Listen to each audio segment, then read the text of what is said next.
Bonjour à chacune et à chacun.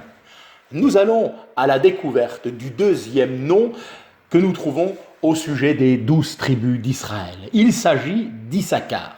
Issachar, cela signifie salaire ou récompense. Dans sa parole, Dieu soulève souvent cette question des finances. Ici-bas, c'est souvent ce que nous appelons le nerf de la guerre, un sujet ô combien délicat. Mais pourtant, dans de nombreux textes, la parole de Dieu nous invite à la libéralité. C'est un sujet, un thème qui est totalement intégré au message biblique.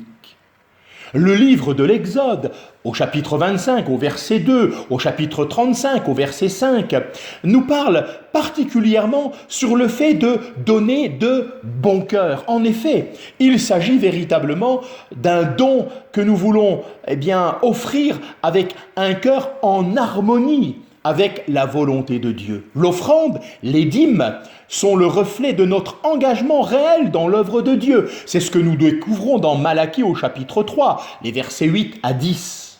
Nous avons besoin également de discernement, d'objectifs précis concernant ce domaine. Bien sûr, ce qui est primordial, c'est le don de soi-même. En effet, Dieu s'est donné gratuitement. En Jésus-Christ, nous voyons l'offrande parfaite et Jésus de dire « Personne ne m'ôte la vie, c'est moi qui la donne ». Et dans ce domaine de la consécration, de l'engagement d'une vie livrée à la cause de Dieu, nous sommes invités, appelés à le suivre, à suivre son exemple.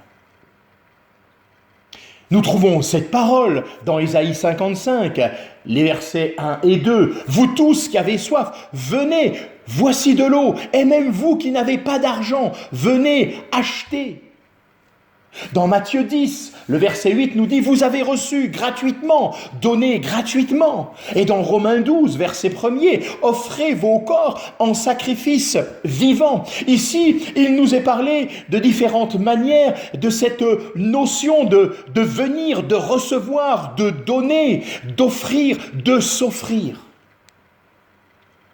Je vais un peu plus loin avec un troisième nom, celui de Zabulon, ce qui signifie habitation ou demeure. Les disciples se plaisent en compagnie de leur maître et Dieu désire aussi vivre une intimité avec nous et nous apporter la consolation, sa présence, sa protection, sa sécurité, son bonheur, sa direction, la force nécessaire, la bénédiction. Partageons ces pensées dans le livre des psaumes. « J'habiterai dans la maison de l'Éternel jusqu'à la fin de mes jours. » Que tes demeures sont aimables, le passereau même trouve une maison. Celui qui demeure sous l'abri du Très-Haut repose à l'ombre du Tout-Puissant. Si quelqu'un entend ma voix et ouvre la porte, j'entrerai chez lui, je souperai avec lui et lui avec moi. Une interrogation. Peut-être avons-nous besoin de prendre du temps pour nous asseoir comme Marie aux pieds de Jésus ? Ce nom Zabulon nous exhorte à vivre ensemble malgré nos horizons, nos sensibilités, nos idées différentes, afin que tous soient un comme toi, Père, tu es en moi et comme je suis en toi, afin qu'eux aussi soient un en nous, pour que le monde croie que tu m'as envoyé. Voilà ce que nous trouvons dans Jean chapitre 17. Et pour conclure, à ceux-ci tous connaîtront que vous êtes mes disciples, si vous avez de l'amour les uns pour les autres. Jean 13, verset 35. Que le nom du Seigneur soit béni.